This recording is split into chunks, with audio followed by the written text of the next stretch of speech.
bem elaborada e passamos o dia todo cuidando da limpeza do templo, porque os mantras védicos, ao serem entoados, eles devem ser entoados num local limpo, asseado, primoroso.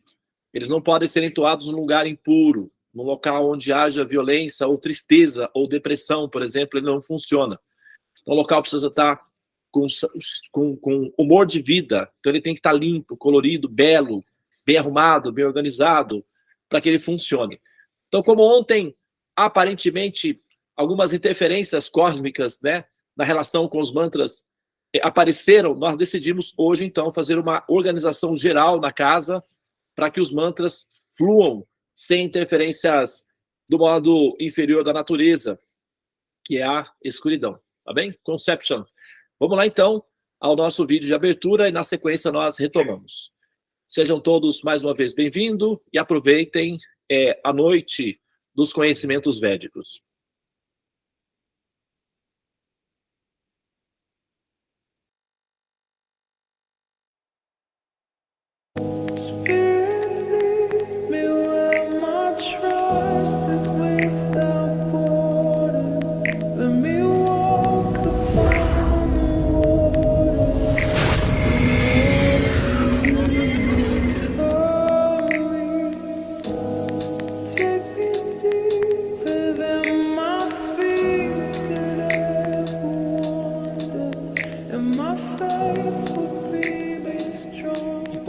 Boa noite a todos. Hare Krishna, Krishna Krishna, Hare Hare, Hare Rama, Rama.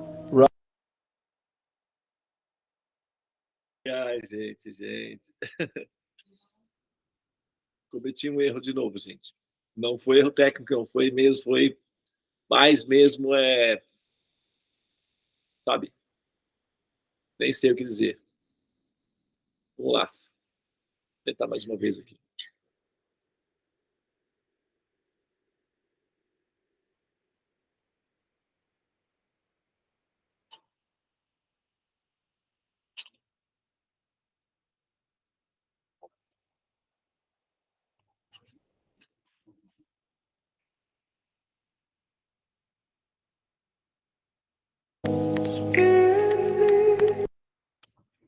A mente humana, por favor, volte lá, coloca no primeiro.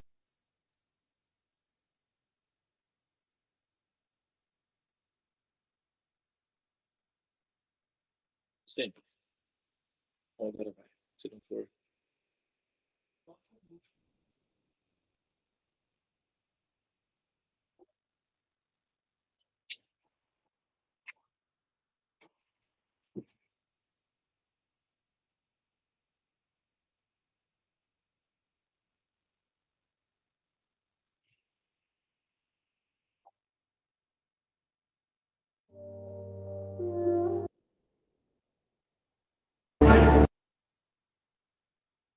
Agora sim.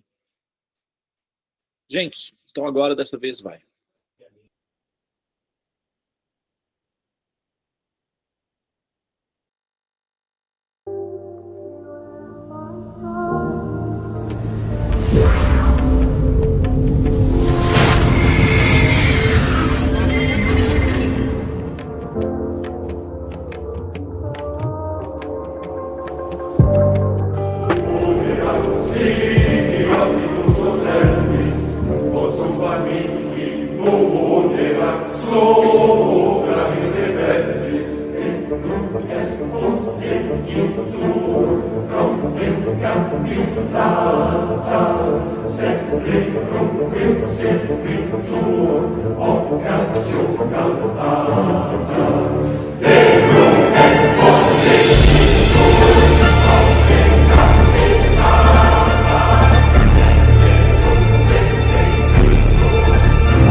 Ó Krishna de braços poderosos, será que tal homem que se afasta do caminho da transcendência desvia-se também do sucesso espiritual e material e sucumbe como uma nuvem destroçada, sem posição em esfera alguma?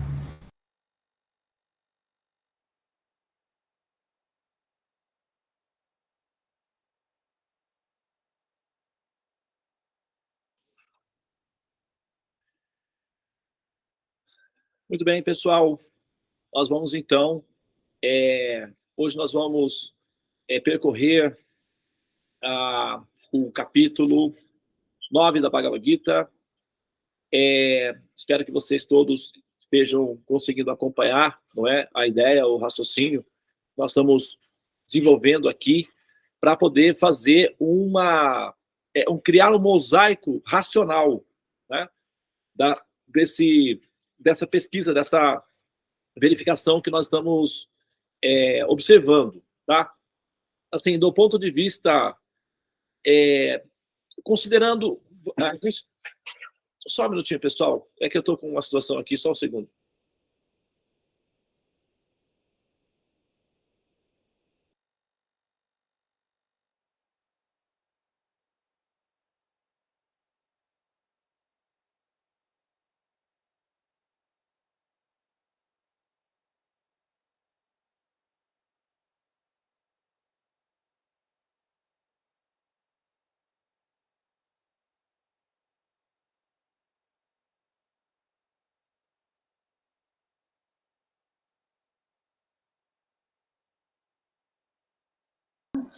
Boa noite, pessoal. Namastê, Hare Krishna.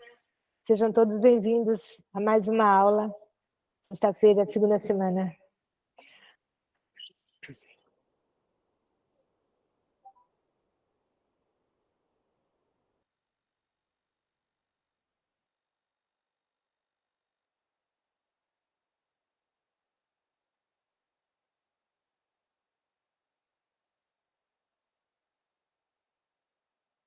Microfone fechado, Dave. Perdão. Hoje nós entramos no capítulo 9 da Bhagavad Gita. Hoje vai ser exatamente a metade, né? São 18 capítulos. Então, hoje nós vamos fazer São 22 versos, eu acho. Hoje... Então, o capítulo de hoje se chama O Conhecimento Mais Confidencial. Cada vez vai... É cheio de tesouros, né, a Bhagavad Gita. Cada capítulo é muito rico. Então, é para pôr água na boca para vocês estudarem mais. Então, essa é uma pincelada, né, que a gente está dando para ter uma geral, né? Porque é muito raro vocês encontrarem assim, cursos que dão uma visão geral rápida de todos os capítulos da Bhagavad Gita, né? Então, essa é uma excelente oportunidade para vocês. Para quem nunca estudou, para quem já estudou também, para ter mais refrescar, né? Que é sempre novo, é tão profundo, tão vasto, né, esse conhecimento. Então, vamos ver quem está hoje aqui ancorado na aula de hoje. Nós temos o nosso querido Devananda Prabhu, nosso instrutor, orientador do curso Bhagavad Gita, Shiksha Guru. Nós temos a Ania Cláudia Chandra, André Ferreira, a Bianca Mouro, a Bhaktin Tulasi Devi, a Carla Concílio, a Carolina Carneiro, a Kátia, o Bacachandra, o Francisco Oliveira, a Yolanda Tabenha, a Kátia Moro, o Lincoln, o Lucas Mader, a Maria Ursulina, a Shivani, a Valci Ribeiro, a Vanessa Dortas, a Vânia Jesus, a Vera Lúcia Dantas, o Wilson Soares e eu, a Devi Yoga Maia. Então, eu desejo para vocês uma excelente aula e eu deixo vocês com a Tabu Devananda.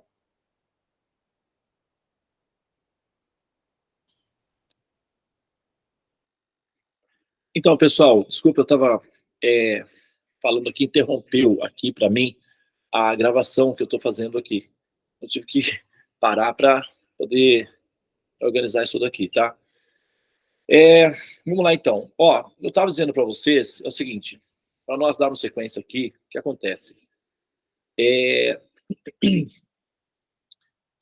Do ponto de vista de um observador, porque a minha situação não é muito diferente da de vocês, com a diferença que eu tenho algumas informações que vocês ainda não têm, tá? Essa seria a diferença. Mas a nossa condição existencial é semelhante, é igual, tá? E eu não tenho nenhum interesse em convertê-los para uma religião, ok? Não há nenhuma motivação nesse sentido. A minha ideia é transferir dados que sejam úteis para a sua evolução do ponto de vista da finalização da equação, ou seja, para que você se liberte do ciclo de repetidos nascimentos e mortes, tá?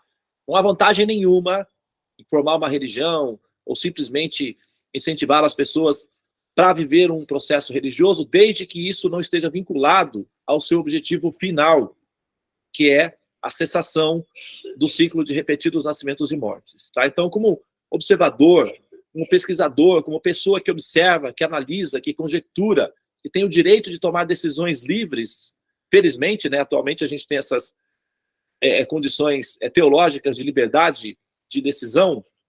Então, como uma pessoa predisposta a analisar e tomar decisões nesse sentido, eu posso dizer que a nossa imersão nesse conhecimento, ou a nossa relação com essa informação, esse conhecimento, que é a Bhagavad Gita, ela é definitiva, tá? Depois que você, aqueles que, né, derem esse passo importante, não há mais retorno. O entendimento desse conhecimento não tem, ele não permite a possibilidade de que ele seja substituído por outro conhecimento. Tá? Usou um outro conhecimento, ou qualquer que seja os outros conhecimentos, eles serão assimilados. Esse conhecimento, uma vez instalado, ele é definitivo. Tá? E ele vai crescendo, vai crescendo, vai crescendo, até que finalmente ele toma uma proporção absoluta na sua consciência, a ponto de convencê-lo de que a ideia de não renascer mais como ser humano é uma boa ideia. É plausível, é coerente, é racional e faz todo sentido. Essa convicção, ela é consequência da determinação de continuar investigando esse conhecimento. Não como alguém que está buscando entrar numa religião, existem muitas, tá? Está cheio de religião no planeta. Então, olhe para essa informação, olhe para esse conhecimento como uma informação extremamente útil e valiosa para você, no seu objetivo final, que é a sua ascensão definitiva. Tá? Então, é uma oportunidade. Isso eu falo como observador, como pessoa que observa, como alma inserida no contexto do samsara, assim como vocês. Tá?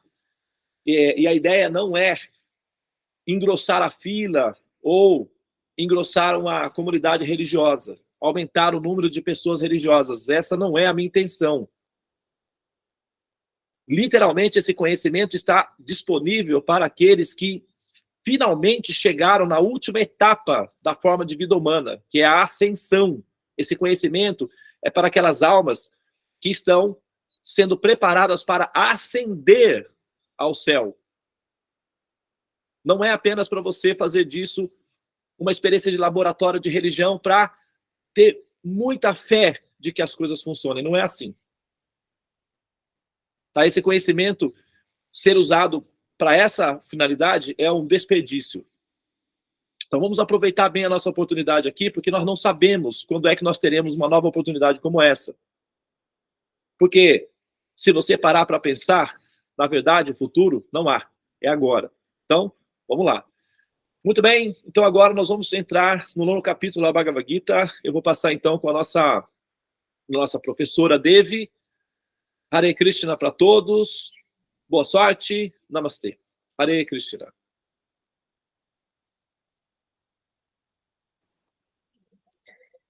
Eu vou começar entoando o Guru Pranam, que é as mantra de reverências ao mestre espiritual.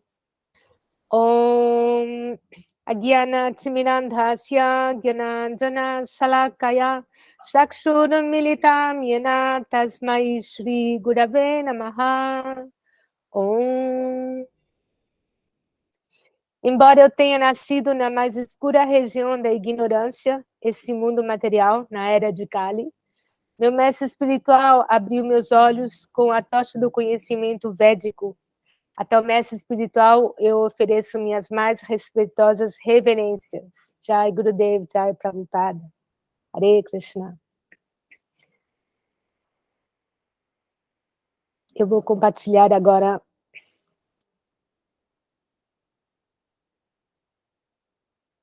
Peraí, um segundinho, por favor.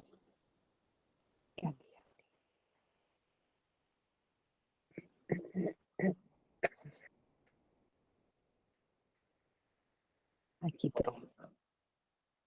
Consegui.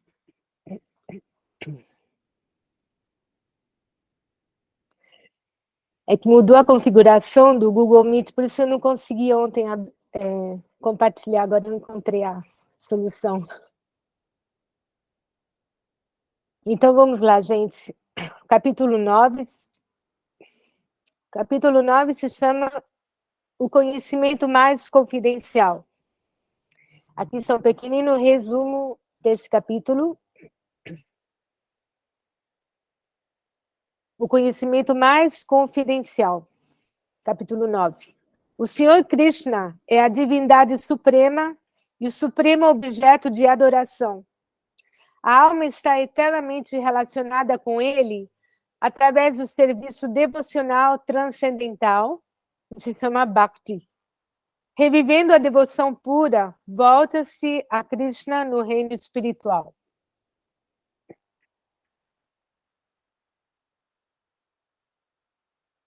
Um segundinho.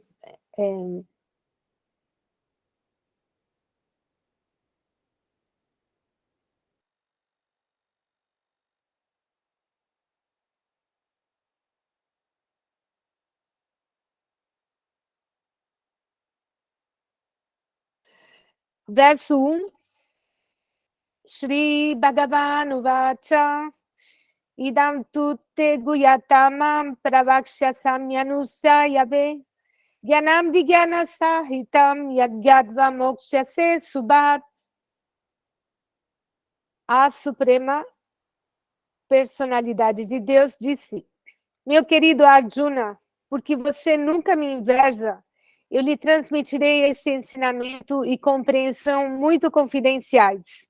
E conhecendo-os, você ficará livre das misérias da existência material. Om Raja Vidya Raja Guyam Pavitram Idamutamam Pratyakshavāgamam Dharmyam Sushukam Kartumavyayam. Este conhecimento é o rei da educação, o mais secreto de todos os segredos. É o conhecimento mais puro e, por conceder uma percepção direta do eu, é a perfeição da religião. Ele é eterno e é executado alegremente. Verso 3. Om Ashadadhana purusha dharmasya parantapa aprapya mam nivartante mrityu samsara vartmani. Aqueles que não são determinados neste serviço devocional não podem me alcançar, ó subjugador dos inimigos. Por isso, eles voltam a trilhar o caminho de repetidos renascimentos e mortes neste mundo numenal. Verso 7. Om Sarva Bhutani Kaunteya Prakritim Yantimamikam Kalpakshaye Punastani Kalpado Vrijamiyaham. Ó filho de Kunti, no final do milênio, todas as manifestações materiais entram na minha natureza, e no começo do próximo milênio, através de minha potência, eu volto a criá-las.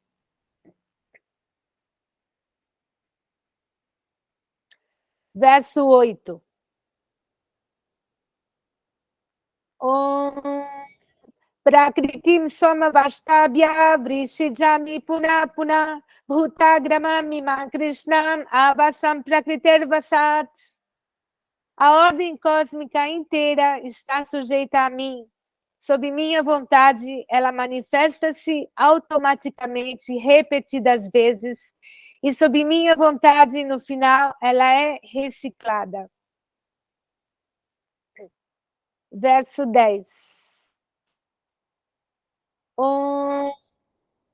Maya Dakshina Prakriti Suyate Sacharacharam Hetunanena Konteya Jagat Viparivrtavartate. Esta natureza material, que é uma das minhas energias, funciona sob minha direção, ó filho de Kunti, produzindo todos os seres móveis e imóveis. Obedecendo-lhe ao comando, esta manifestação é manifesta e imanifesta repetidas vezes.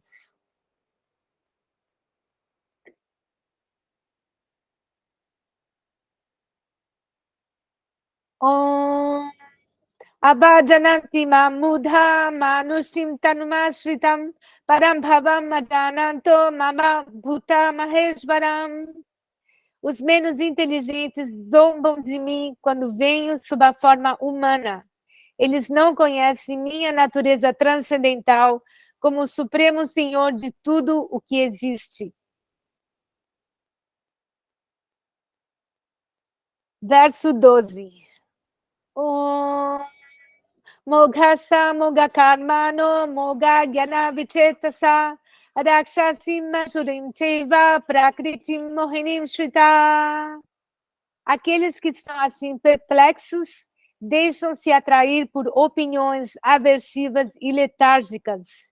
Estando mergulhados nessa ilusão, suas esperanças de liberação, suas atividades fruitivas e seu cultivo de conhecimento são todos malogrados.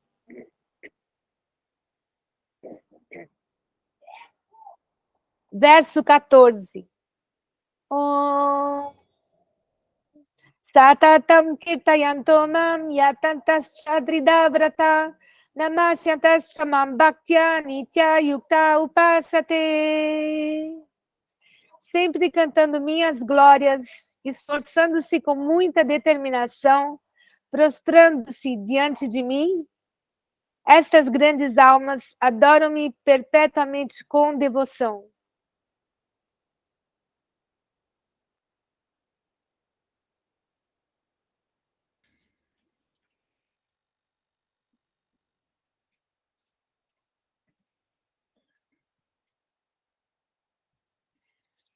Muito bem, pessoal.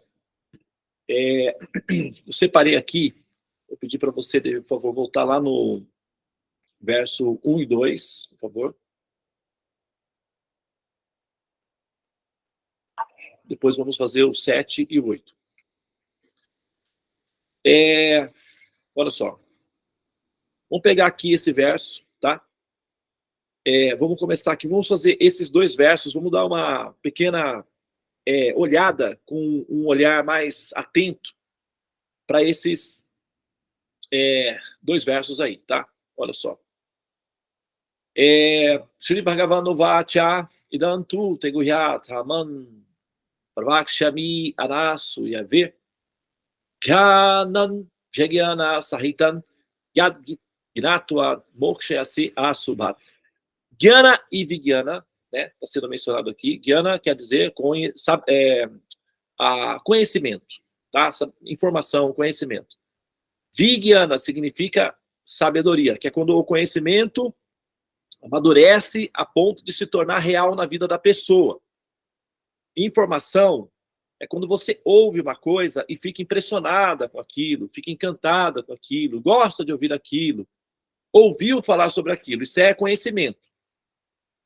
Quando esses assuntos passam a fazer sentido, quando a pessoa consegue colocar esses temas de conhecimento na prática da vida, quando a vida da pessoa se torna uma experiência de simbiose com esses conhecimentos, eles amadurecem e se tornam parte integrante do caráter, da personalidade, da forma do ser de viver. Então, se tornem vijnana, ou sabedoria.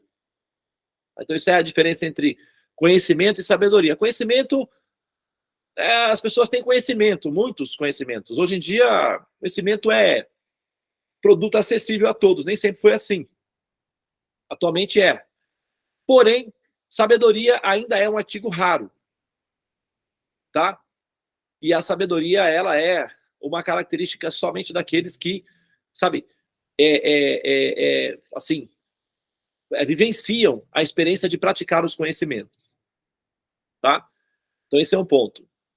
Agora, a Suprema Personalidade de Deus disse: meu querido Arjuna, porque você nunca me inveja, eu lhe transmitirei esse ensinamento e compreensão muito confidenciais, e conhecendo-os, você ficará livre das misérias da existência material. Então, qual é o critério? A gente está sempre tocando nesse ponto, né? Porque o que acontece? Veja bem, nós estamos fazendo uma análise do campo em que nós estamos caminhando, porque, em tese, nós estamos indo para uma direção, ok? E no nosso critério de avaliação, na nossa discriminação, nós decidimos que a direção para a qual nós queremos ir é aquela direção em que nós vamos nos sentir confortáveis, felizes, satisfeitos, sem ansiedades. É uma decisão inteligente. Depois de ter sofrido muito, nós decidimos que isso não é bom. Então queremos uma experiência de paz, de tranquilidade, de estabilidade, de felicidade. Nós não temos aversão à felicidade. Nós queremos a paz, nós queremos a realização, nós queremos a estabilidade. Ok? Isso necessariamente inclui, né, na nossa experiência humana, a ideia de que nós, precisamos nos relacionar com o Supremo. Então isso está na pauta, que é exatamente o que a gente está fazendo aqui. Agora, como nós já falamos algumas vezes, essa relação em que nós pensamos que o simples fato de nós existirmos já gera uma obrigação para Deus em relação a nós é falsa. Tá? O fato de nós existirmos não tem a ver com uma obrigatoriedade da questão do amor. A manutenção é oferecida. Porém, o amor é uma coisa diferente. Por exemplo, um pai, uma mãe, tem obrigação, dharma, de manter um filho, de cuidar de um filho, ou de uma filha. Mesmo que esses sejam fontes de sofrimento, o dharma dos pais é oferecer condições de vida aos filhos. Amor é uma coisa diferente. Por exemplo, os filhos podem tolerar os pais, podem conviver com eles. E o dharma dos filhos é respeitar os pais. Entretanto, não há nada que obrigue os filhos a amar os pais. São coisas diferentes. Da mesma forma, a Suprema Personalidade de Deus, assim, a fonte das nossas existências, não tem a obrigação de nos amar. Simplesmente pelo fato de ele ser a fonte da nossa existência, também não significa necessariamente que ele seja absolutamente absolutamente responsável pela obrigação, como eu falei, de nos amar. Então, a relação pessoal com um ser nessa magnitude, nessa dimensão, requer uma compatibilidade emocional que envolve esse processo de relacionamento pessoal. E aqui nós estamos vendo que a pessoa que nunca inveja, ou seja, que está livre da inveja. Mas como é isso, né? Nós vivemos num mundo em que existe a competição, existe a insatisfação, existe a ambição. Nós estamos, sabe, misturados a tudo isso daí. Então, o qual seria, né, um procedimento que nos permitisse ter uma certa segurança de que nós não estamos atuando influenciados pela inveja. Que seja, sabe, a inveja existencial que inclui tudo, inclusive Deus. Quando ele está falando aqui, o Senhor Supremo, você nunca me inveja. Mas é possível invejar ao Supremo? Sim. Toda atitude de violência é uma atitude de inveja, necessariamente. Porque prevê que você deprecia algo que pertence a outra pessoa. Quando nós depreciamos a ponto de querer destruir algo que pertence a outra pessoa, isso é um ato de inveja. Então, quando nós olhamos a criação, a manifestação, né, o universo, as coisas ao nosso redor, e quando nós agimos por ignorância ou conscientemente destruindo aquilo que nós temos ao nosso redor desnecessariamente, sem que isso tenha uma função de sobrevivência, isso é inveja. A violência é uma inveja. E assim, esse processo todo faz com que nós não sejamos qualificados ou qualificadas enquanto alma para ouvir o conhecimento do Supremo. Ouvir significa compreender, no sentido de compreender. Ouvir é absolutamente democrático, todos podem ouvir. Basta ter condições, né, cognitivas para ouvir.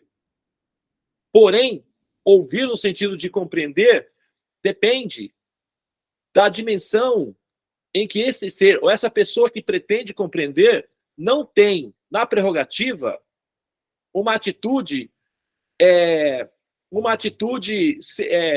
como o pessoal diz, né, com segundas intenções, má intencional na relação de busca. E qualquer pessoa, você, eu, qualquer pessoa sabe quando alguém está se aproximando de nós com segundas intenções, com interesses. Nós nos sentimos incomodados com pessoas assim. Sabe? Pessoas honestas, por exemplo, apreciam pessoas honestas. Por mais difícil que seja a convivência, pessoas honestas, elas são apreciadas por outra pessoa honesta. Uma pessoa honesta deprecia pessoas que agem com, sabe, bajuladores, normalmente trapaceiam. Só tem uma intenção, eles querem tirar alguma coisa de você. Por isso eles bajulam, que querem alguma coisa. Então, assim, quando nós estamos acostumados com relacionamentos saudáveis, quando vem pessoas com uma tendência adoecida, tentar um relacionamento, nós nos sentimos incomodados com isso. Semelhantemente, o Supremo é uma pessoa sensível. Então, a nossa posição de buscar conhecimento, de nos predispor a entender, tem uma relação com o nosso desejo de estar livre desse tipo de problema, que impede na relação. É uma atitude honesta, sincera, verdadeira. Mas é preciso colocar em prática esses conhecimentos.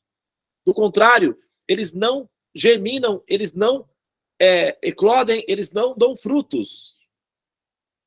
É como Jesus dizia, as sementes eventualmente são jogadas e aí cai num local cheio de pedras, árido, e secam.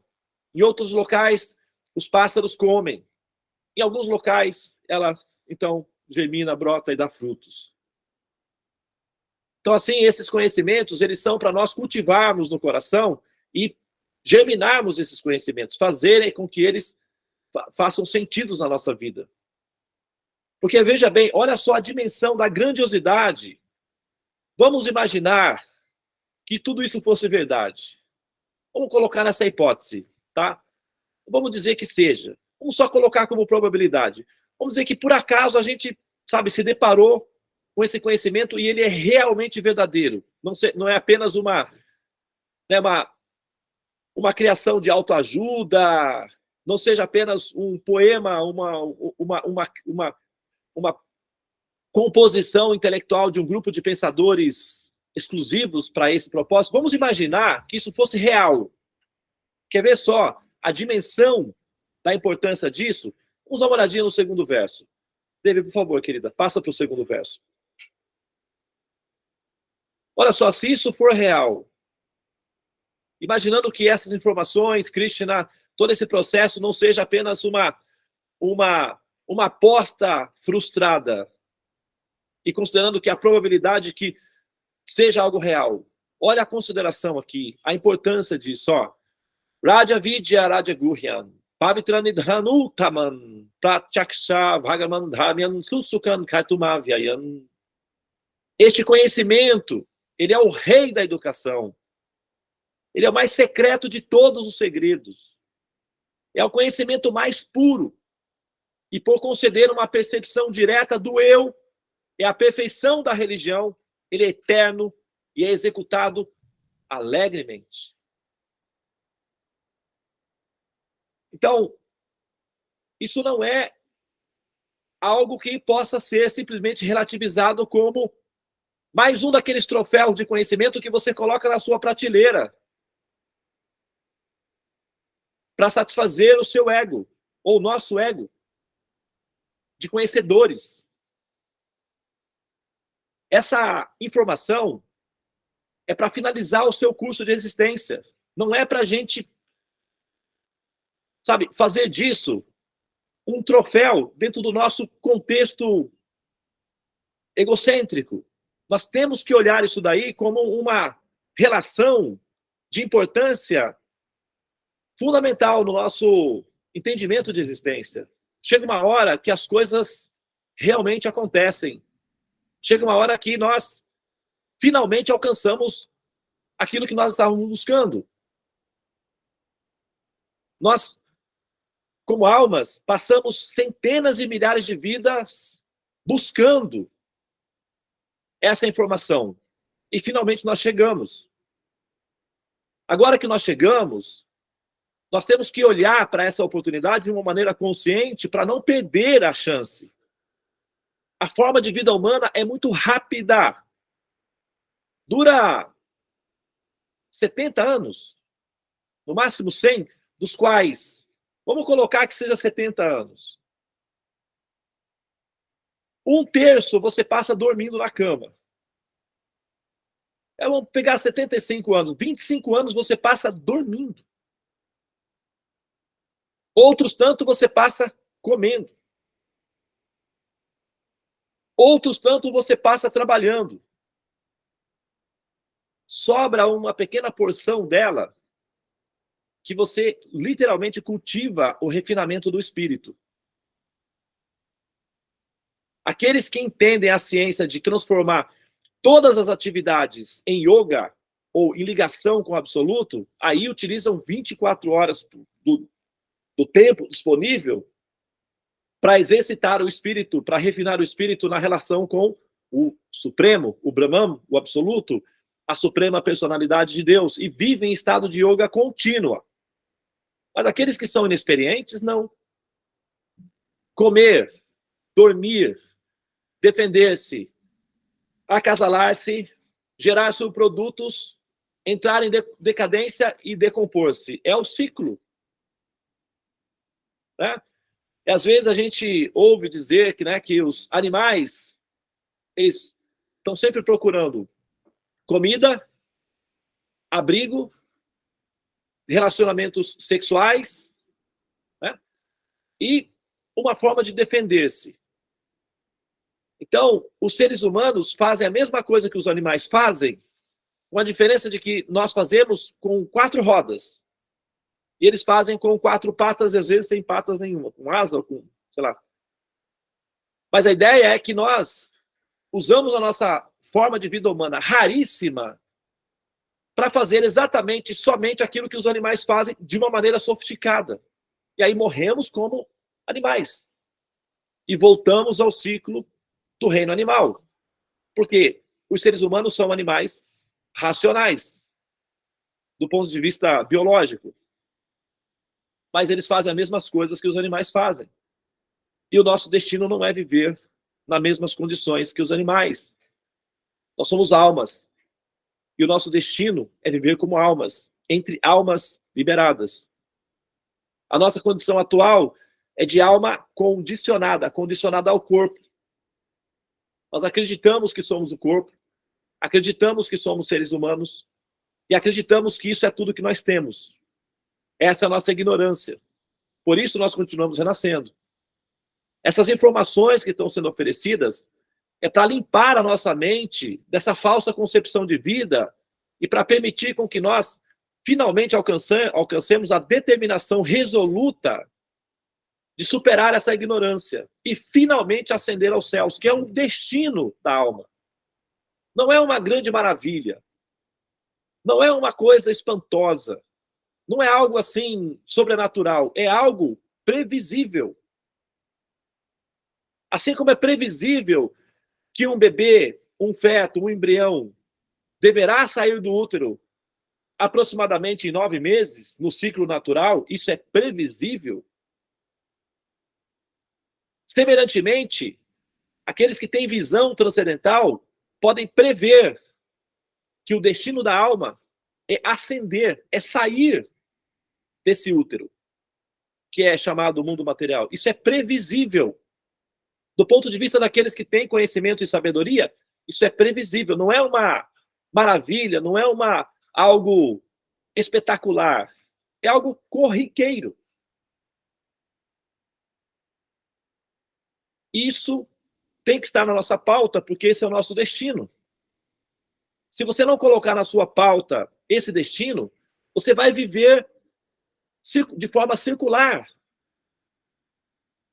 E nós temos uma meta a alcançar. E esse movimento circular, ele é redundante, ele é repetitivo, ele é desgastante, ele faz com que as coisas se demorem muito. E essa demora significa que nós temos que continuamente passar pela experiência da morte. Isso é desconfortável. Por isso a gente tem que aproveitar a nossa oportunidade aí, tá, pessoal? E eu não estou falando isso para vocês com a intenção de convertê-los para a minha religião. Eu estou interessado nesse assunto da evolução e ascender. Estou apenas fazendo o meu papel honesto como representante desses conhecimentos, já que eu estou tirando tanto proveito deles, estou me beneficiando tanto deles por dever moral, eu estou passando eles para frente. Mas o interesse que cada um de nós tem que ter nesse processo de ascensão depende muito do tipo de atenção que você dá ao conhecimento a ponto de se interessar em transformá-lo em prática na sua vida como sabedoria. Isso é fundamental. Então, para finalizar aqui, eu vou pedir para a gente dar uma olhadinha ali no capítulo, no verso 7 e 8, que aí eu vou fazer a leitura dinâmica deles e nós finalizamos, tá? Ó filho de Kunti, no final do milênio, todas as manifestações chamadas materiais entram na minha natureza. No começo do próximo milênio, através de minha potência, eu volto a manifestá-las. Aqui está falando criá-las. Mas normalmente, ao se referir às potências do Supremo, a palavra mais perfeita para designar esse fenômeno chama-se manifestação. Então, ele manifesta isso com o tempo. Tá? Então, isso está previsto, inclusive, no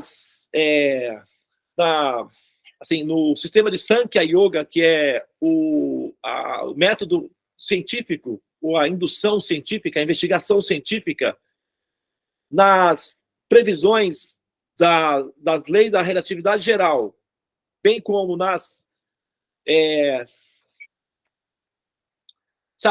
no que se tem de informação mais recente acerca dos processos de manifestação do universo, através das ideias de Big Bang e outras conjecturações acerca do processo criativo do universo, já se sabe que o universo é um princípio eterno, que ele se expande continuamente, sabe? Então, assim, aqui o próprio Krishna está dizendo, essa manifestação, ela sai de mim, volta para mim, sai de mim, volta para mim como num processo de respiração.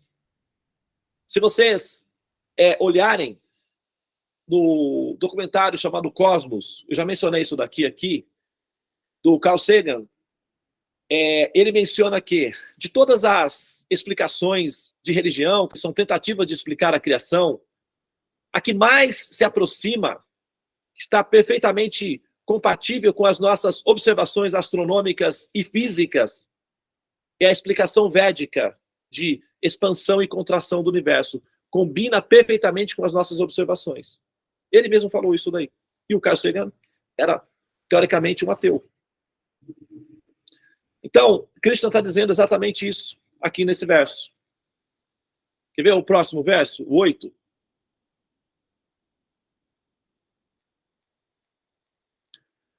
A ordem cósmica inteira está sujeita a mim.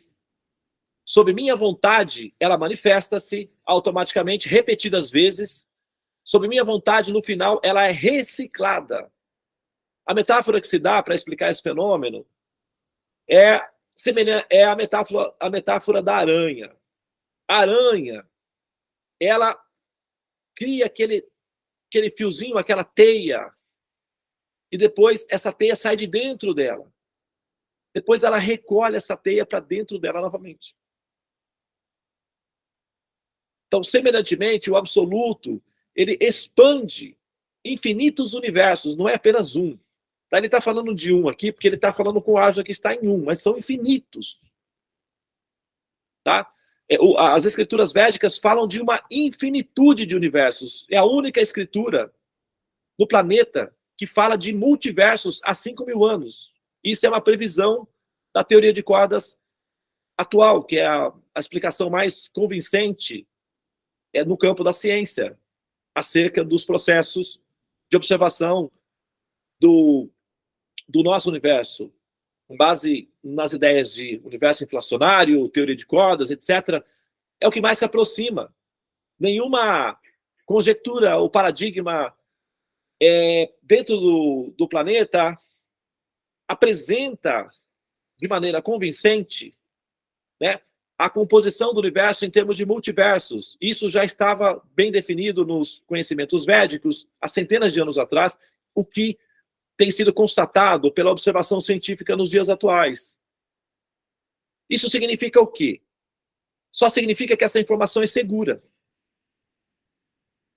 E que nós podemos fazer uma aposta segura. Então, se essa informação de que a manifestação cósmica ela é reciclável, e se as observações científicas demonstram que sim, a entropia demonstra que é assim mesmo que funciona, se as observações desse conhecimento que define a multiversidade de universos, ou seja, os multiversos, tem sido demonstrado com matemática e com observação de física que nós temos atualmente, então é compatível. Se essas informações são compatíveis, talvez as outras também sejam.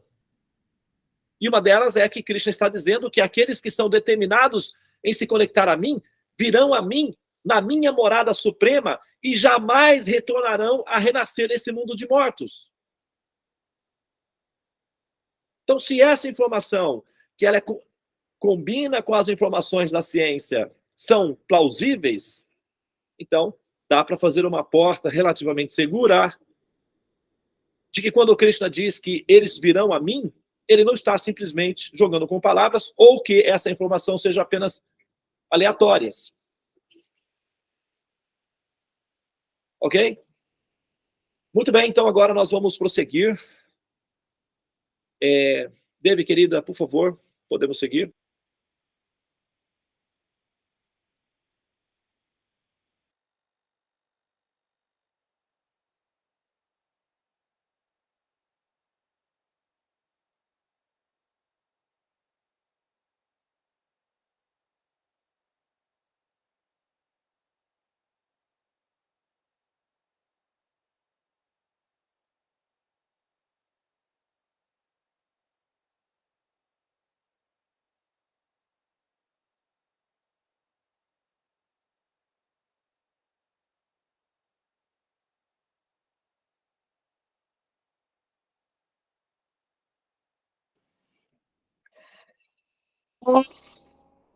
Verso 15.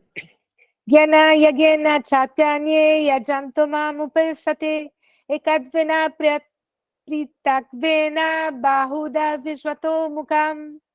Outros que se ocupam em sacrifício através do cultivo de conhecimento adoram o Senhor Supremo como único e inigualável, diversificado em muitos e na forma universal.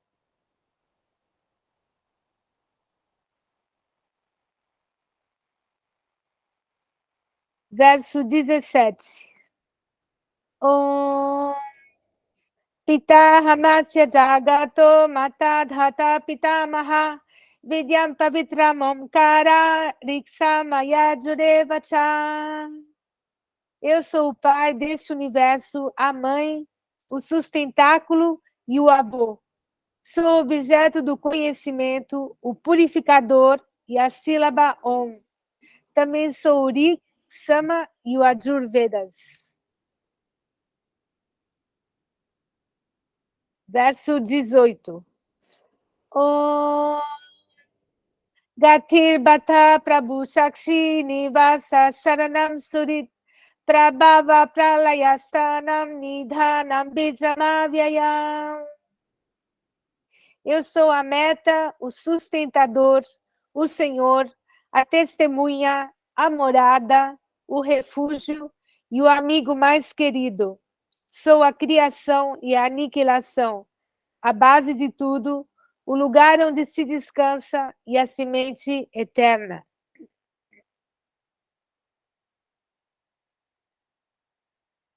Verso 19. Tapamyaham maham varsham nigrihinami utsrijamicha amritam chaiva mrityuscha sada saktaham Arjuna. Ó Arjuna, eu forneço calor e retenho e envio chuva. Eu sou a imortalidade e sou também a morte personificada. Tanto o espírito quanto a matéria estão em mim. Verso 23. Yepyanya devata bhakta yajante shadayanvita tepi mameva konteya yajantya vidipurvakam. Aqueles que são devotos de outros deuses e que os adoram com fé, na verdade, adoram apenas a mim, ó filho de Kunti, mas não me prestam a adoração direta.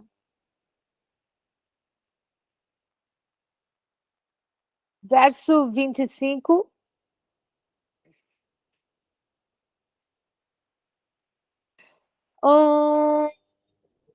Yanti deva vrata devam pitrin yanti pitri vrata bhutani yanti bhuteja yanti madhyajinopimam. Aqueles que adoram os semideuses nascerão entre os semideuses. Aqueles que adoram os ancestrais irão ter com os ancestrais. Aqueles que adoram os fantasmas e espíritos nascerão entre tais seres. E aqueles que me adoram viverão comigo.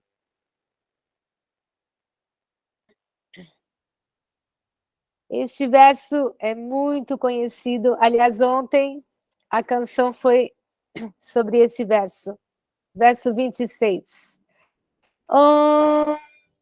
Patram pushpam phalam toyam yome bhaktya prayachate tadaham bhakti uparitam ashnami prayatatmana. Se alguém me oferecer com amor e devoção uma folha, uma flor, frutas ou água, eu as aceitarei.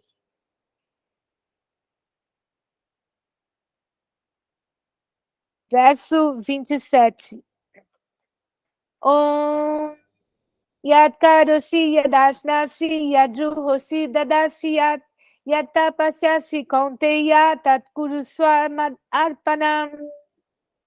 Tudo que você fizer, tudo que comer, tudo que oferecer ou der para os outros, e quaisquer austeridades que você executar, faça isto, ó filho de Kunti, como uma oferenda a mim. Verso 28. Om Shubha Shubha Palaireva Moksha Karma Bandhane Sannyasi Yoga Yuktatma Vimuktumam Upashasi. Desse modo, você ficará livre do cativeiro do trabalho e de seus resultados auspiciosos e inauspiciosos. Com a mente fixa em mim, neste princípio de renúncia, você se libertará e virá a mim. Verso 29. Om Samoham Sarvabhuteshu Namedveshyosti Napriya Ye Bhajanti Tumam Bhaktya Maite Teshu Chapyaham.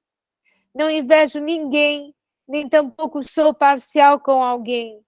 Sou igual para com todos. Porém, todo aquele que me presta serviço com devoção é um amigo, está em mim, e eu também sou seu amigo. Verso 32.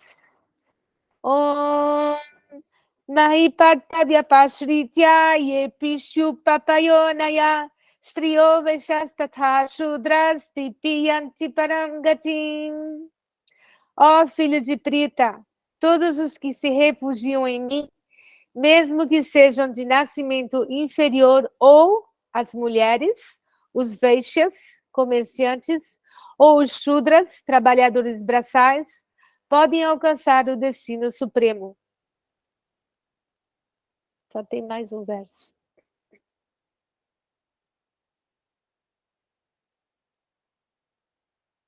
Verso 34. Om Madmana Bhava Madbhakto Madhyaji Mam Namaskuru Maveshasi Yukta Mamevashasi Yukteidvam Atmanam Madparayana. Ocupe sua mente em pensar sempre em mim, torne-se meu devoto, ofereça-me reverências e me adore, estando absorto por completo em mim, com certeza você virá a mim.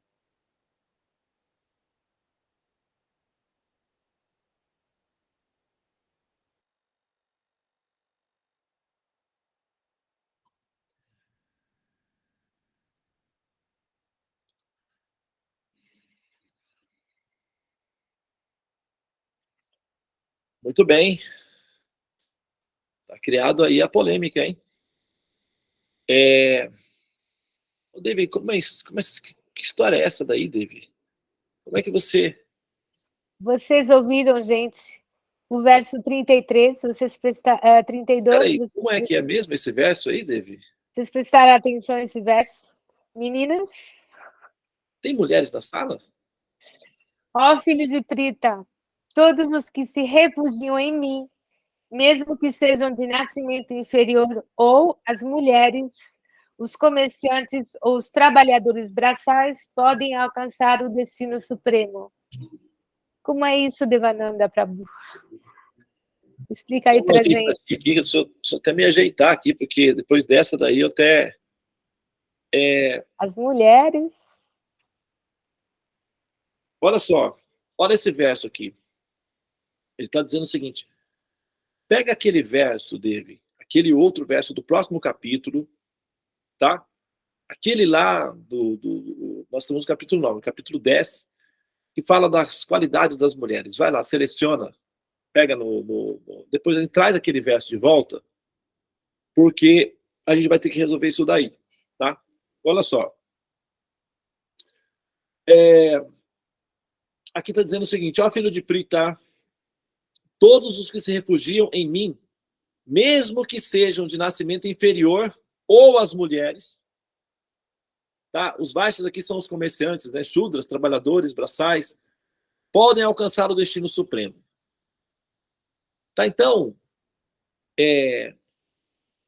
assim que você conseguiu o mantra, tá? Traz ele na pauta, tá bem?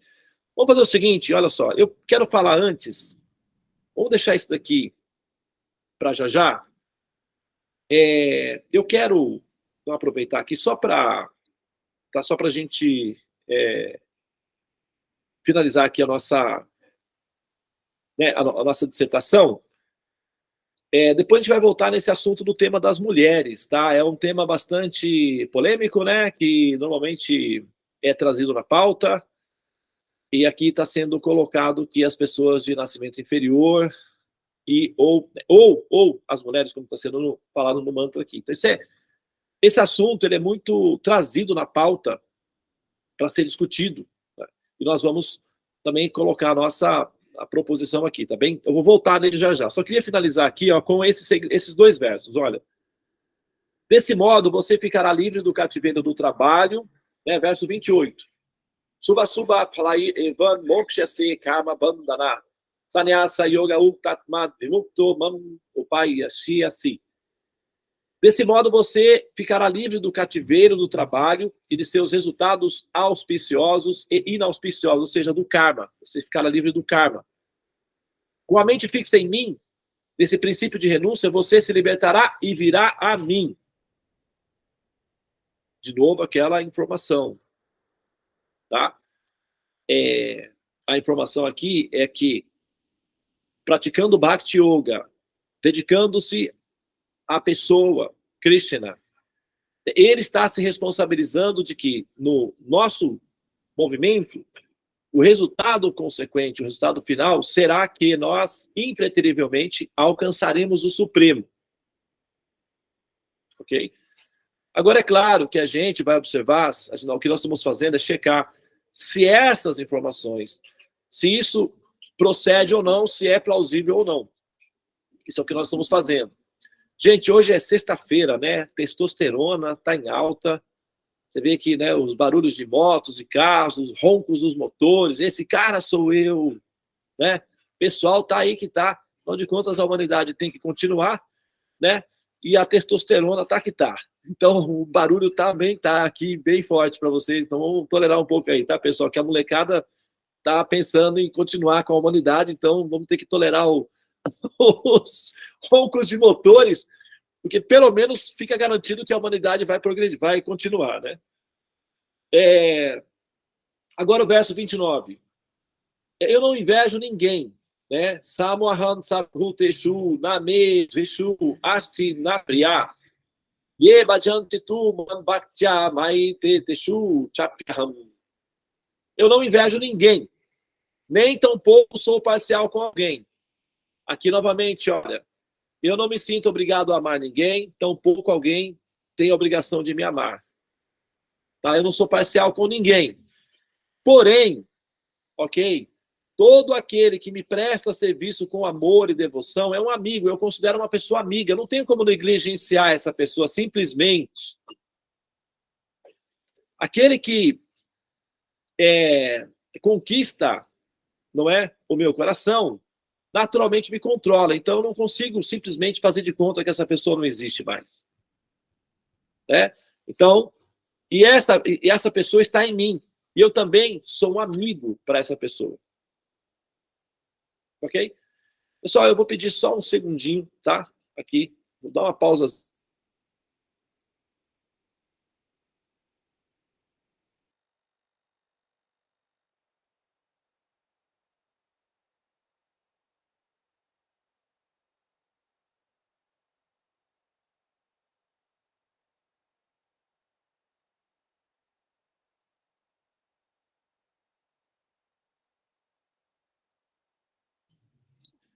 Ok, pessoal? Então, olha só.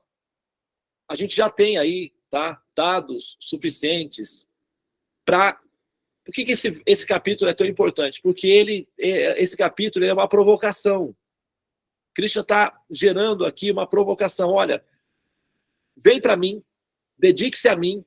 O resultado é que você vai acabar criando amizade por mim, e a consequência disso é que eu consigo conviver com você.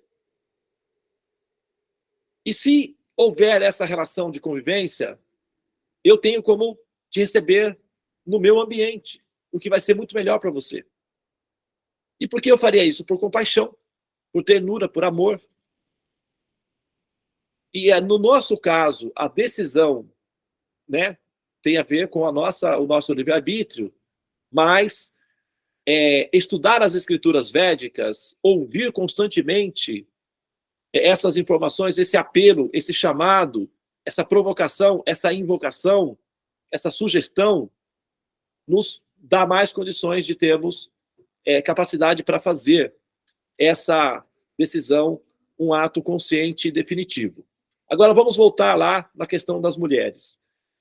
Eu vou pedir então que você coloca lá no verso 32, né, para a gente colocar, deixar aí disponível para o pessoal. Você já conseguiu o verso do capítulo 10? Muito bem. Olha só, gente, vamos lá, vamos fazer aqui a seguinte situação. Vamos pegar esse verso aqui, e Krishna está falando, olha, ó filho de Prita, todos os que se refugiam em mim, mesmo que sejam de nascimento inferior, ou as mulheres, me alcançam. Tá, ele vai falar outras pessoas também, mas ele inclui as mulheres aí. Parece ser uma afirmação bastante chocante. Agora vamos pegar outra informação. Capítulo 10 chama-se a opulência do absoluto. Tá? Então, no capítulo 10, que é o capítulo que a gente vai estudar segunda-feira, o Krishna vai descrevendo, ele vai fazendo uma referência, para dar uma dimensão de referência de metáfora, para que nós possamos ter uma ideia da dimensão da grandeza dele, ele vai dizer o seguinte, dos animais aquáticos, eu sou o tubarão. Tá? Das letras, eu sou a letra A. A letra A tem o meu nome. Ok?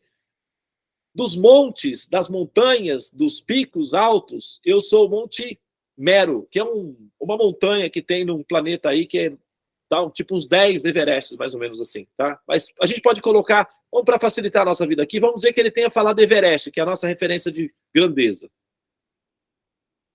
Então, das montanhas eu sou o Everest. Então ele vai falando, ele vai fazendo uma relação de qualificação dele com alguma grandeza que a gente conhece para ter uma referência. Agora, para todas as relações, ele vai fazer uma a uma.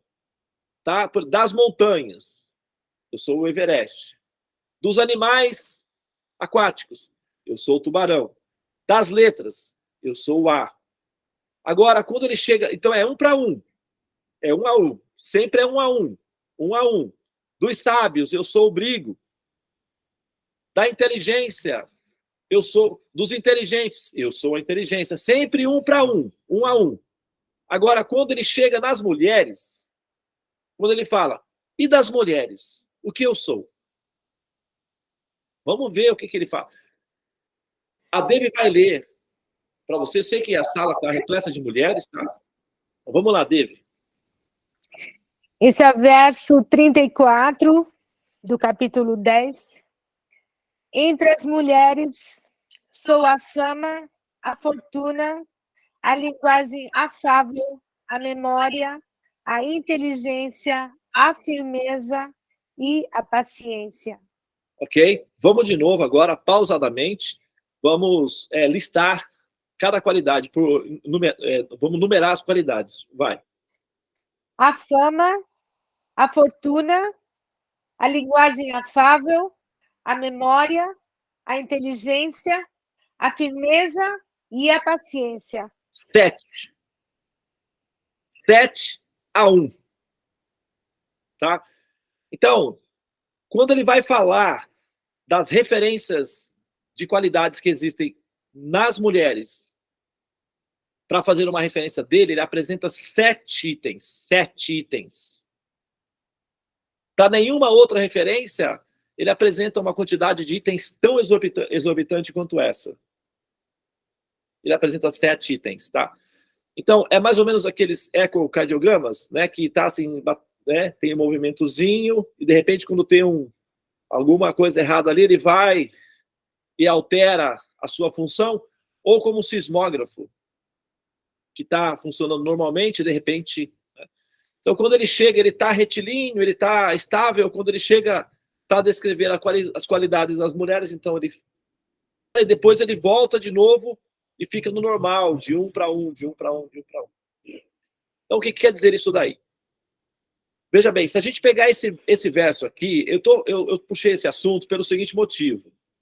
Vocês vão se deparar com as críticas, mas e tal, as mulheres são menos inteligentes, tá lá, eles estão falando lá, tem um verso que fala lá. Olha só, observem bem a semântica, a maneira como é colocado o verso. De todos que se refugiam em mim, mesmo que sejam de nascimentos inferior ou as mulheres. Agora vamos pegar o que são pessoas de nascimento inferior. Tá? As pessoas de nascimento inferior são aquelas que nascem em condições que são impróprias para que elas possam estudar as escrituras ou ter conhecimentos. Então, vamos colocar pessoas que nascem em condições de decadência ou pessoas que nascem em condições de... que elas não podem ter acesso à educação ou impossibilitadas de alguma forma devido à moral, ética ou situação social ou biológica que as impedem de ter acesso aos conhecimentos, tá? Ou as mulheres. Vou dar um exemplo aqui, por exemplo, imagina você, eu estava até conversando com a Devi hoje, imagina que você voltamos no passado e entramos lá na Alemanha na Segunda Guerra Mundial. O Hitler, ele tinha uma obsessão, uma paranoia em matar judeus. Todo mundo sabe disso.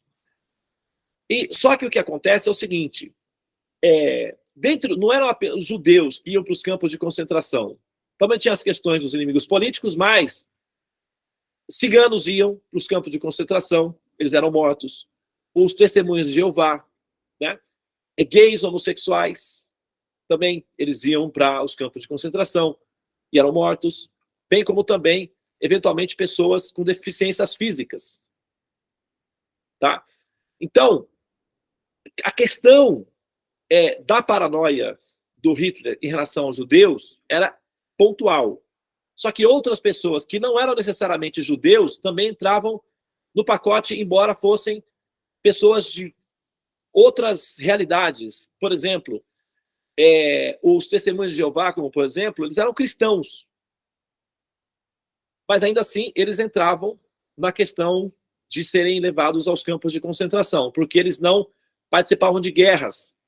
Então, eles eram considerados também desqualificados, embora eles não fossem alvo da crítica direta do Hitler. Tá? Então, o que eu quero dizer com essa metáfora é o seguinte: as mulheres, elas, pelo fato, a cultura védica toda ela é formada para educar, ou para que os homens sejam educados nos mantras védicos, para que eles se responsabilizem pelo conhecimento védico de catalogar, de registrar, de manter e de levar adiante. As mulheres eram privadas, sempre foram privadas dessa responsabilidade em função de um fator fundamental. Elas possuem útero e elas são mães. Portanto, toda a responsabilidade da manutenção da humanidade é de responsabilidade das mulheres. São elas que educam as crianças, são elas que educam os filhos, são as verdadeiras, as educadoras na cultura védica são as mulheres. Os homens, eles preservam as escrituras como sacerdotes representantes e responsáveis pela preservação das escrituras. Pelo fato de as mulheres não terem útero, terem úteros, elas não podiam, elas não iam para as escolas védicas, porque as escolas védicas são muito austeras. Os meninos têm que ficar sentados horas. O meu filho, eu resgatei o meu filho da escola do Gurukula, ele ficou 2 anos lá, eu fiquei com pena dele, ele ficou até doente, eu fui lá e resgatei ele, não deixei ele ficar mais na escola. Era muito austero. Eles tinham que ficar sentados horas e horas e horas, falando mantras numa esteirinha fina. Se uma menina fosse colocada nessa condição, com 10 aninhos, isso ia prejudicar certamente o útero dela. Porque sentado num ambiente frio, com impurezas, sujeiras, isso pode danificar e prejudicar o processo do útero, o que inviabiliza futuramente a condição de mães. Então, as meninas eram privadas de terem que fazer essas austeridades porque elas eram preservadas para serem mães, para poderem manter a humanidade em andamento. Isso é o conceito da cultura védica. Portanto, as mulheres, elas tinham menos facilidades para estudar as escrituras. Considerando esse fator, quando Krishna diz que, inclusive as mulheres, porque elas tinham menos chances de estudar as escrituras, pelo fato de que elas eram preparadas para serem mães no futuro. Elas não tinham acesso à educação formal, por alguns motivos. Esse era um deles. As meninas, ao fazerem austeridades que os meninos têm que fazer devido à biologia do corpo, prejudicariam as suas funções como mães em algum momento no futuro. Então elas eram preservadas para que elas não sofressem essas condições de adversidade e a humanidade continuasse normalmente. Devido à condição uterina, de terem útero, e produzirem oxitocina em abundância, esses seres, essas almas nos corpos femininos, porque aí a gente tem que levar em consideração que todos nós somos almas, nos corpos de homens ou nos corpos de mulheres. Entretanto, os corpos das mulheres têm uma facilidade maior para produzir oxitocina, que é o hormônio que produz bem-estar, produz sensação de amor, de ternura, de prazer. A gente levantou esse assunto aí atrás, alguns dias atrás. O homem, ele produz, né, oxitocina também, mas numa quantidade muito menor, e ele produz no contato, principalmente no contato com a mulher. Quando ele está tendo relação de afetividade ou relacionamento sexual, ele produz oxitocina no contato com a mulher. As mulheres produzem oxitocina numa quantidade maior. Portanto, as consequências de ter um princípio de compaixão naturalmente manifesto quando se tem filhos, por exemplo, tem uma amiga minha que me descreveu que quando ela teve o filho pela primeira vez, ela sentiu vontade de abraçar todo mundo, de querer um mundo melhor naturalmente, porque o processo de ter produção de oxitocina transformando-se em leite, amamentar, desperta no ser compaixão. O ser fica compassivo. E a compaixão produz uma série de outras qualidades, como paciência, linguagem afável, ternura e inteligência. Krishna cita: eu sou a inteligência nas mulheres. Então, se as mulheres fossem, se a interpretação que nós tivéssemos que fazer é que as mulheres são inferiores, então por que Krishna está dizendo que ele é a inteligência nas mulheres? Que tipo de inteligência é essa? Se é correto dizer que as mulheres são um princípio inferior, nesse sentido, então como é que Krishna vai dizer que ele é a inteligência nas mulheres? Qual é a contradição disso daí? Muito pelo contrário. A maneira correta de interpretar esse verso não é que Krishna está fazendo uma referência, insinuando que as mulheres são inferiores. Isso não é correto, colocar essas palavras na boca de Krishna, ou transferir para Krishna essa afirmação. Essa é uma interpretação errada, incongruente. O verso está apenas dizendo que pessoas de nascimento inferior ou as mulheres. Ele não está dizendo que as mulheres são inferiores. Ele está apenas dizendo que essa classe, e por que essa classe, ao aproximar-se de mim, também me conhece perfeitamente, porque normalmente elas não têm acesso à cultura formal, à educação formal, entretanto, devido às qualidades que elas desenvolvem naturalmente, por prestarem o mais precioso e mais puro dos serviços na humanidade, que é gerar e maternar com compaixão e educar aqueles que são os meus devotos, ou os filhos delas, as qualidades que elas têm são o suficiente para ganhar o meu coração. Basta que se aproximem de mim, com amor e devoção. Então, quando vocês ouvirem que, porque Krishna falou que as mulheres são menos inteligentes, isso é errado. Krishna não disse isso. Krishna diz, leia de novo o verso, Devi, por favor, quando ele fala que eu sou a inteligência das mulheres.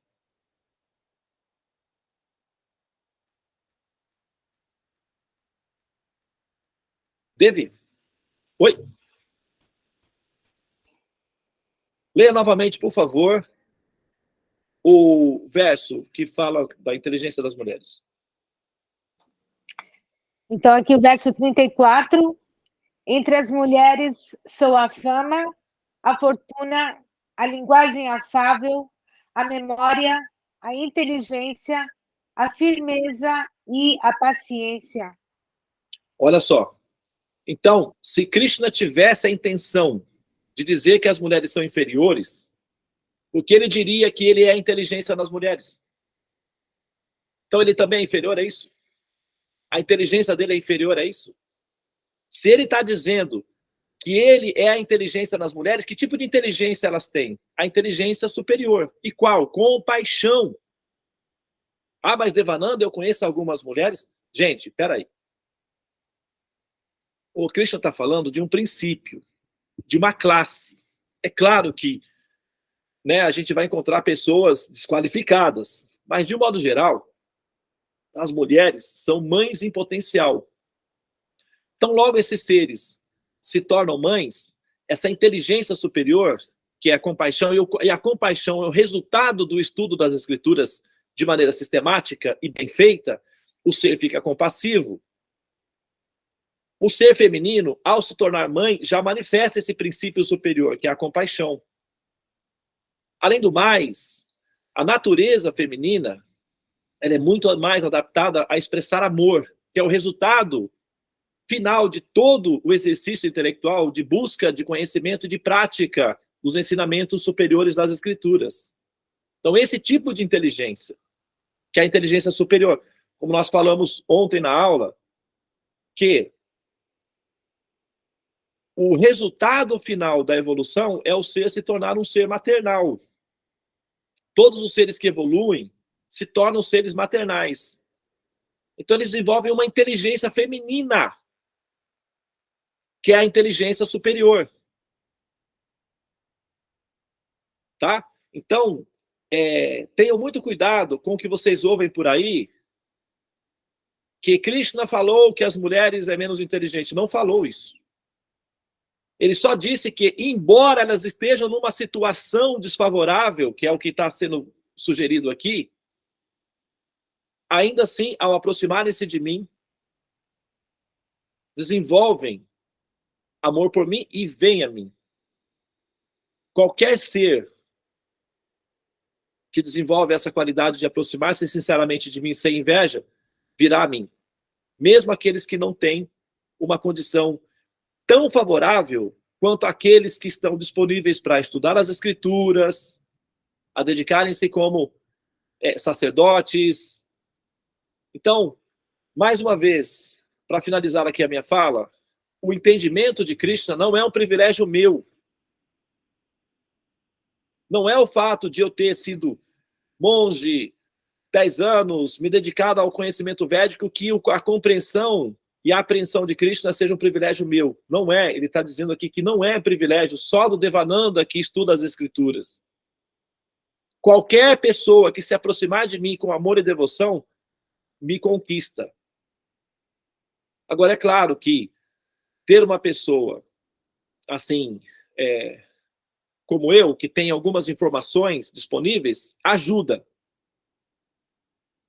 Mas não é um privilégio nosso, dos sacerdotes, daqueles que conhecem as Escrituras, o acesso a Krishna. Todos vocês têm acesso a Krishna, direito a ter acesso a Krishna, basta terem essa qualidade da firmeza, ou seja, a determinação de alcançá-lo. Tá bom, pessoal? Então, nós encerramos aqui. Hoje, eu já absorvi os 15 minutinhos finais, tá? Nós não teremos perguntas e respostas hoje, tá bem? Nós vamos finalizar. Todos vocês estão bastante cansados de uma maratona durante a semana. E nós, então, agora vamos encerrar para descansar e retornar na segunda-feira, tá bem? Se alguém tiver alguma pergunta, consideração que queira fazer a respeito desse assunto, pode escrever para a Devi, tá? Se precisar voltar a esse tema, eu volto novamente, não tem problema nenhum, tá bem? Até porque eu não tenho nenhum preconceito de mencionar isso daí, justamente pelo fato de que a evolução é um princípio feminino. Nas mulheres, tem esse princípio inteligente superior naturalmente com mais abundância, porque elas produzem o efeito da compaixão naturalmente, biologicamente, o que as empurra como almas para sentir a compaixão.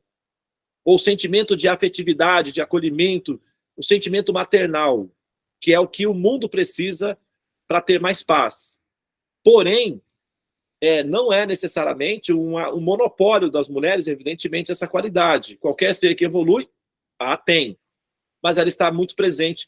E as mulheres, quando entendem que elas são seres divinos, sagrados, com essas qualidades que as emancipam à ascensão, então isso as deixam mais calmas, mais felizes, mais realizadas, até porque existe uma opressão sobre elas e essas vantagens de terem tantas qualidades que as aproximam de Deus facilita na dimensão da tolerância que elas têm que ter com a vida, de tanta pressão que elas recebem pelos processos das ansiedades em serem mães e pelas pressões sociais. Tá? Então a gente está pontuando isso daí para que vocês saibam qual é a nossa posição, o que nós pensamos a respeito desse assunto e como nós vamos lidar com esse assunto dentro da nossa comunidade. Tá bem?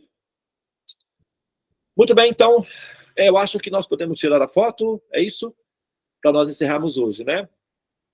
Muito obrigado, namastê. Hare Krishna, Krishna Krishna, Hare Hare, Hare Rama, Rama Rama, Hare Hare.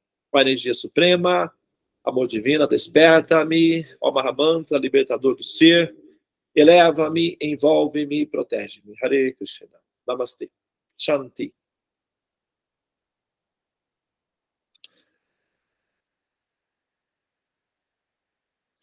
Nós sabíamos que ia ser um assunto mais ou menos polêmico hoje, então já combinamos, Devi, vamos ir direto, não vamos parar não, porque se for fazer essa curva assim, parar na curva, o carro toma.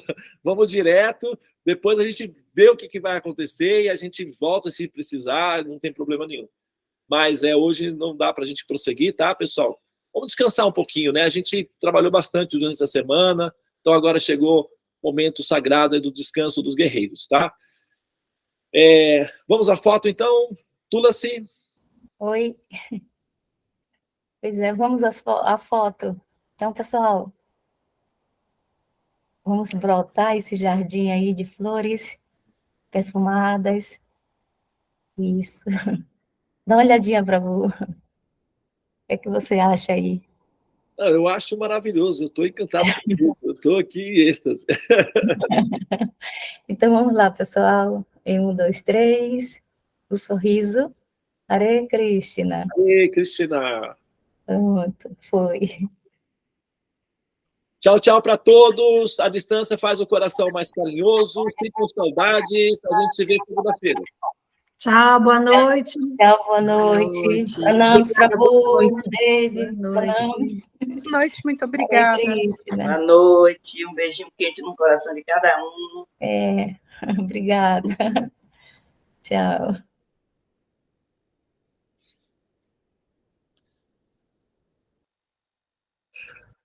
Devananda.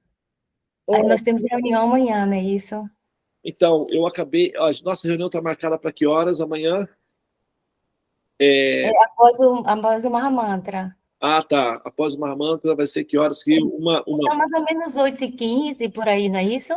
Tá bem, porque uma senhora, amiga minha, ela, amiga não, médica, né?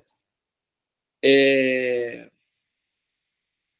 ela ligou para mim agora pedindo que ela estava pendente, né, da reunião para sábado, mas ia ser depois do almoço. Questões familiares, muitos filhos e tal. Ela está de viagem, então ela pediu que se poderia ser amanhã às 9. Então, às 9 horas, né, eu tenho uma reunião com ela. Se você quiser deixar para as 10, para não ficar muito apertado, porque senão eu vou fazer a reunião apertado com você. Não sei como é que está aí a sua história aí, com sua...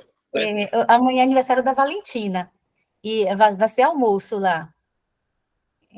Então... Aí eu estou no compromisso que o meu filho, Abiaru, ele viajou. Ah, e aí eu estou no compromisso de pegá-los, levar lá para o aniversário. Aquela coisinha de vovó, né? Eu sei como é que é. Então, a Govinda disse que está treinando aí, viu? Não sei se vocês vão suportar. O quê? Ah, tá, entendi. Vovó. Entendi. Então vamos deixar para a noite, não? Para não ser muito corrido, porque pela manhã tem o café da manhã e tal, me preparar, às horas que eu tenho uma reunião, senão a gente vai... Assim, para assim, ficar até umas 10 horas, né, daria, mas devido a ter o compromisso, né, de 9... Ou até mesmo no domingo. Domingo seria um dia interessante. Tá, domingo, sim. Entendeu? Vamos marcar para domingo, assim, por volta das... Vamos colocar na parte da tarde, porque talvez eu vá na fazenda pela manhã. Uhum. Talvez eu vá na fazenda pela manhã, não estou bem certo ainda, mas é possível que eu vá. E aí, vamos colocar para a parte da tarde. Quando for por volta, assim, de um meio-dia, você diz mais ou menos, vamos deixar mais ou menos armado para as 17 horas. Vamos deixar. Tá, domingo às 17, é isso? Isso, manda uma mensagem para mim um pouco antes, para confirmar direitinho que você vai estar ok. Tá, por volta das 17, tá bom? Tá bom. Então, combinado. Boa noite. Bons sonhos. Tchau, tchau. Tá bom. Tchau. Boa noite.